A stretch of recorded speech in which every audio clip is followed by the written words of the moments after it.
Bonjour, aujourd'hui question, si pas de sexe, pas de couple? Alors, c'est une affirmation plus qu'une question qui s'exprime souvent dans le cabinet d'un sexologue, c'est-à-dire l'idée que pour qu'il y ait un couple, un vrai, il faudrait absolument que ce couple ait une vie sexuelle active. Cette affirmation est parfois brandie comme un argument qui a l'air d'aller de soi, et je dois dire que certains sexothérapeutes s'en font les porte-parole, ce qui me semble assez étonnant. Je souhaitais dans cette vidéo vous aider à interroger cette représentation afin de ne pas tomber dans le panneau des injonctions normatives auxquelles notre vie sexuelle est désormais très exposée. Cette représentation me semble trop radicale pour ne pas être abusive. En effet, il y a dans la vie d'un couple des situations qui font que la sexualité, l'activité sexuelle n'occupe plus de façon ponctuelle ou bien plus durable la place qu'elle pouvait avoir au début de la relation et notamment au moment de la rencontre. Et ces couples n'en sont peut-être pas moins amoureux, pas moins engagés, pas moins tendres et disponibles l'un pour l'autre. Ils aiment sans doute encore communiquer, ils font des projets et ils partagent beaucoup d'autres choses. Ce sont juste des couples pour lesquels la génitalité n'est pas intensément ou activement investie à telle ou telle période de la vie du couple. En fait, l'absence de sexualité peut s'imposer par des facteurs contextuels ou bien être l'enjeu d'une volonté explicite ou implicite.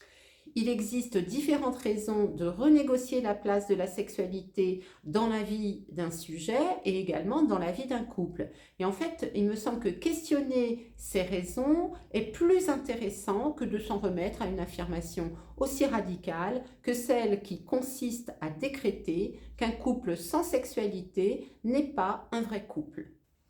La sexualité peut être un ingrédient important dans la vie d'un couple. Elle peut l'être, mais rien n'indique que cela doit être une obligation. En tout cas, il faut s'attendre à ce que cette sexualité connaisse une certaine variabilité au cours de la vie du couple. À certaines périodes, elle tiendra une place centrale, notamment au moment de la rencontre, tandis qu'à d'autres périodes, elle ne sera pas mise à l'honneur. Je pense notamment aux périodes où d'autres rôles prennent le dessus dans la vie des partenaires. Bien sûr, la vie parentale qui absorbe beaucoup de temps et d'énergie, mais aussi la vie professionnelle, les périodes où il y a des chamboulements hormonaux ou diverses problématiques de santé, des moments où des difficultés de toute nature surviennent au cours d'une vie.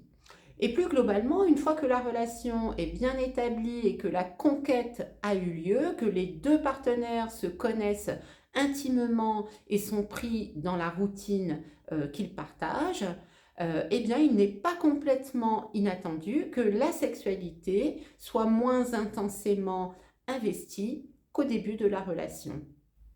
Sur une longue vie de couple, il y aura sans doute des hauts et des bas en termes de disponibilité sexuelle et ceci ne devrait pas être un problème qui amène à des conclusions aussi radicales. En tout cas, je vous propose d'élargir le débat et de prendre le temps d'interroger, premièrement, la question de la place de la sexualité dans vos vies, ainsi que deuxièmement, la question des besoins et attentes que vous pouvez avoir vis-à-vis de la sexualité. Premièrement, je rappelle que la sexualité n'est pas un besoin primaire. On ne meurt pas si on n'a pas de sexualité, contrairement au besoin de se nourrir, de boire, de respirer, etc. Certains hommes disent souffrir physiquement d'un manque d'éjaculation. Or, d'un point de vue physiologique, il n'y a pas de raison objective à cette plainte. Il n'y a pas un stock de sperme qui pèse lourd dans les testicules. Le sperme est produit juste avant l'éjaculation. Donc, il n'y a pas un besoin vital de sexualité. Néanmoins, la sexualité peut être un besoin fondamental. Fondamental, ça veut dire au fondement de mon sentiment d'être moi, au fondement de mon identité, au fondement de certains de mes rôles sociaux, par exemple, ou bien encore à la base du plaisir d'être vivant, ou de mon besoin de me sentir puissant ou libre, ou plein d'autres choses encore. Et ce qui se joue ici, ce sont les conditionnements du sujet. Ça veut dire que si une personne s'est développée en investissant les pratiques sexuelles comme des étapes fondatrices de son identité, alors effectivement, sa vie sexuelle prendra sans doute une place centrale dans son déploiement et dans son équilibre. Donc, la première dimension, c'est bien par construction qu'on place la sexualité au centre de son chemin de vie ou à l'inverse, sur le bord de son chemin de vie. Et là, il y a dans notre culture, dans notre société, un double standard féminin-masculin que j'aborderai dans une autre vidéo et qui n'est pas sans poser problème dans les relations hétérosexuelles. J'y reviendrai. Ensuite, pour aller plus précisément dans le questionnement, je vous invite à vous interroger. Quels besoins sont nourris par votre vie sexuelle? Et les réponses à cette question peuvent être variées d'une personne à l'autre, mais aussi au cours d'une vie. Parmi les besoins, je devrais peut-être dire même parmi les désirs ou les élans qui sous-tendent le besoin d'avoir une activité sexuelle, on peut citer le besoin de se sentir désiré par l'autre, le besoin de se détendre, le besoin de lâcher prise, le besoin de se connecter intimement à l'autre, le besoin d'être rassuré sur la place occupée dans la vie de son ou sa partenaire. Bref, tous ces besoins sont valables en eux-mêmes, mais il est important de comprendre que d'autres stratégies comportementales sont susceptibles de répondre à ces besoins. Par exemple, pour se rassurer sur la profondeur de la relation, on peut miser sur la tendresse qui sera partagée, sur la communication, sur la disponibilité psychique qu'on témoigne pour l'autre. Pour se sentir détendu, on peut faire du yoga. Pour se sentir connecté l'un à l'autre, on peut se regarder profondément dans les yeux sans parler. L'activité sexuelle n'a pas le monopole pour combler tel ou tel de mes besoins, et ceci est vrai même pour mes besoins relationnels les plus intimes. Les besoins sexuels, affectifs, identitaires, psychiques peuvent tout à fait se nourrir à différentes sources, et la demande impérieuse d'une sexualité très fréquente peut révéler une certaine pauvreté dans les réponses comportementales dont le sujet dispose pour combler un besoin, comme si par exemple le catalogue des possibles pour s'épanouir n'était pas suffisamment étoffé. Alors, la sexualité est parfois la seule voie trouvée pour répondre à un besoin fondamental, et c'est ainsi qu'elle peut tenir une place très centrale dans la vie du sujet. De l'autre côté de ce questionnement, on peut s'interroger pour quelles raisons telle ou telle personne n'accorde pas de place importante à la sexualité. Je trouve indispensable de vérifier si derrière ce désintérêt, ce désinvestissement, il n'y aurait pas un blocage, un symptôme. Par exemple, une absence de plaisir sexuel. Par exemple, une peur de la sexualité ou encore un traumatisme ancien. Ainsi, ce qui me semble important, c'est de s'assurer qu'il ne s'agit pas d'un empêchement, mais bien d'un choix d'abstinence. Une vraie liberté et non un évitement ou un rejet douloureux. En tout cas, en tant que sexologue, c'est dans ce type de questionnement que j'essaie d'accompagner les personnes qui me consultent avec cette problématique. Je ne me résous pas à forcer le désir sexuel ou encore à colporter des injonctions, même si elles ont l'air super modernes et très très cool. Il s'agit en fait de discerner sur la relation profonde du sujet à la sexualité, sur ce qui nourrit son intérêt, sa curiosité ou au contraire sa désaffection ou son indifférence.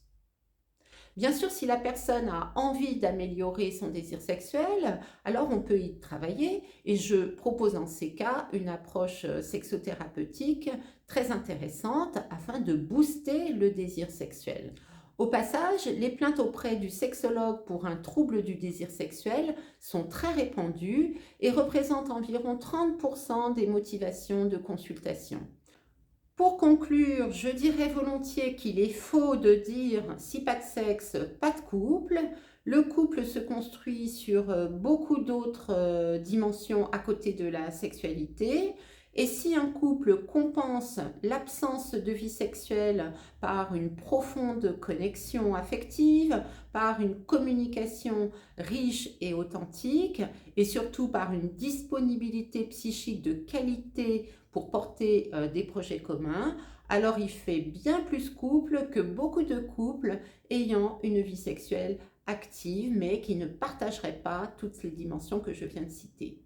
De même, on n'en est pas moins vivant qu'on ait une vie sexuelle active ou pas. Une enquête récente de l'IFOP révèle la baisse globale dans la population de la fréquence de l'activité sexuelle. Alors certains commentateurs le regrettent comme si on perdait un pilier de notre raison de vivre. Or, on peut analyser les choses sous un autre angle, moins alarmiste. Ça m'évoque ce que nous avions observé depuis quelques années dans la relation des jeunes générations au travail, à la place de la vie professionnelle pour ces jeunes-là. Les jeunes ont tendance à considérer que leur vie professionnelle est quelque chose qui ne doit pas supplanter tout le reste, qui n'a pas à être traité comme une priorité absolue. Et les anciennes générations ont rapidement jugé ces jeunes comme ceux qui n'aimaient pas l'effort, ceux qui voulaient du loisir sans jamais investir le labeur, comme ceux qui n'étaient pas très courageux, pas aussi courageux qu'eux-mêmes l'avaient été auparavant. Or, ces jeunes générations ont peut-être tout simplement observé que les anciennes générations étaient dans une souffrance liée à leur vie professionnelle, surinvestissement, burn-out, licenciements brutaux, divorce par manque de disponibilité pour la vie privée, ratage dans les relations familiales, etc. Et peut-être que ces jeunes générations ont décidé de ne pas suivre une voie qui leur est apparue comme être une impasse douloureuse et vaine. Donc, pour en revenir à la sexualité, je propose qu'on se détende par rapport à ça. Il s'agit peut-être juste de remettre la sexualité à sa place. C'est un des possibles dont on peut se saisir pour se sentir déployé, équilibré et connecté à l'autre, mais il y a beaucoup d'autres possibles. La sexualité, c'est bien, mais ce ne devrait pas être une injonction normative de plus. Ce n'est pas parce que couple est un anagramme de copule qu'il faut en tirer des conclusions trop hâtives et radicales. Voilà, j'espère vous avoir donné quelques clés de réflexion au sujet de la place de la sexualité dans la vie du couple et je vous dis au plaisir.